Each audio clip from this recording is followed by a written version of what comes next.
Hello दोस्तों, नमस्कार, आदाब, सत श्री अकाल। आपका एक बार फिर स्वागत है आपके अपने चैनल मेडिसिन ज्ञान में। दोस्तों, आज मैं बात करूंगा सीतोपलादी चूर्ण। सीतोपलादी चूर्ण दोस्तों कई कंपनियों का आता है, जिनमें से डाबर कंपनी का भी आता है। दोस्तों, क्या है ये सीतोपलादी चूर्ण? दोस्तों, सीतोपलादी चूर्ण ये टोटली आयुर्वेदिक मेडिसिन है, जो कि खांसी और कफ में एक विशेष आराम देती है। दोस्तों, ये डाबर, वैद्यनाथ और कई अदर अन्य आयुर्वेदिक कंपनियों का आता है। दोस्तों, इसको एक चम्मच दिन में 2 से 3 बार लेना है और शहद या चिकनाई में मिला के ले सकते हैं।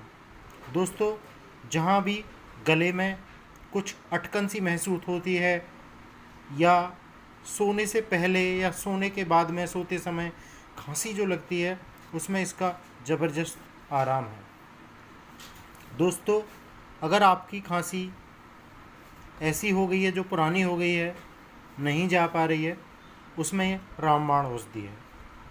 दोस्तों, इसको शहद में मिला के 1 चम्मच और चाटें और दिन में 2 से 3 बार लें और गर्म पानी का सेवन करें।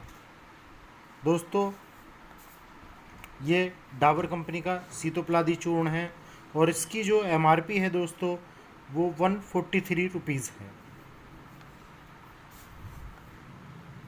दोस्तों, आप अगर इस चैनल को देख रहे हैं तो सब्सक्राइब करें, लाइक करें और शेयर करें। धन्यवाद दोस्तों।